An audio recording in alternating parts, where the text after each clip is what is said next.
say nothing of the awkward position for Vice President Pence. Joining me now, Stephanie Cutter, an executive producer of Joe Biden's inaugural festivities, and someone who succeeded in an extraordinary DNC, a virtual DNC, at what we thought was the height of the pandemic. And now here we are again. Stephanie, thanks very much for being with us. Let's talk first, before we talk about the inauguration, I want to talk about Senator Hawley, because this effort is sure to fail.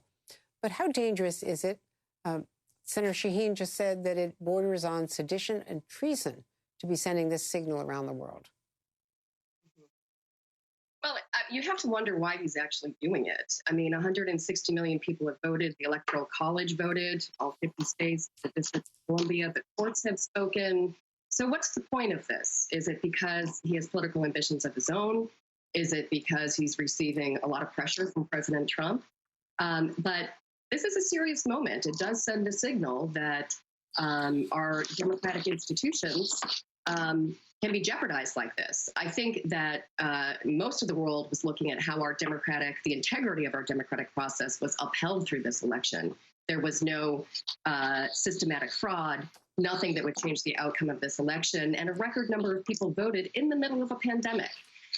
So you really have to ask, what is he up to? What's the point of this? It's certainly not going to be successful. Joe Biden is going to be our next president. We are just under 3 weeks away from that happening.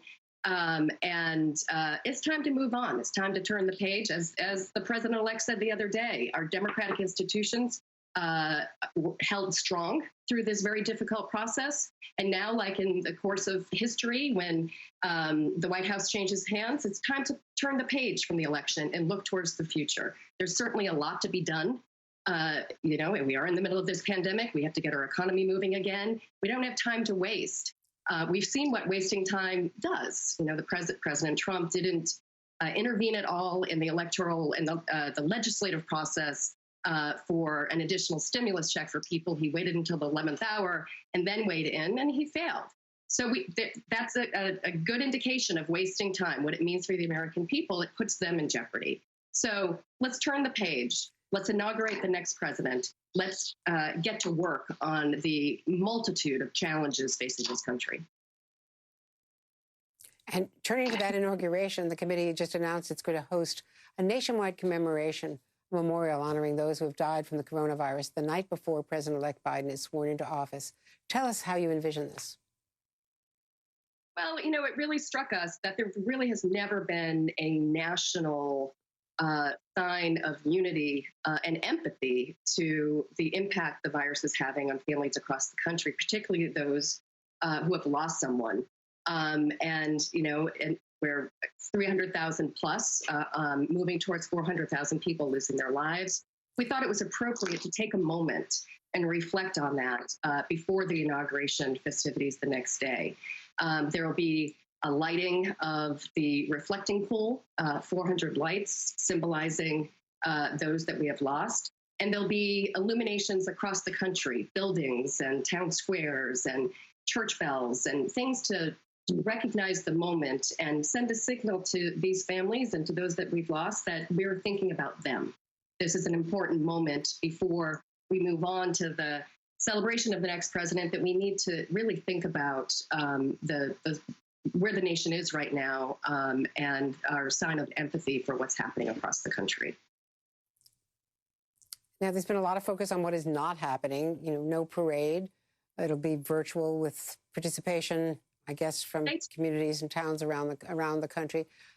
There's the swearing in, but I assume there's not going to be the coffee, the traditional coffee and the greeting of the new president-elect on the North Portico by the outgoing president? Not that we are aware of yet. But we are continuing in our planning. And Andrea, I wouldn't say there's no parade. There is a reimagined parade, one that, can have us honor these traditions that have been with us since the beginning of our country in a way that is safe. So stay tuned. We have, a different way of doing things, but it will be equally as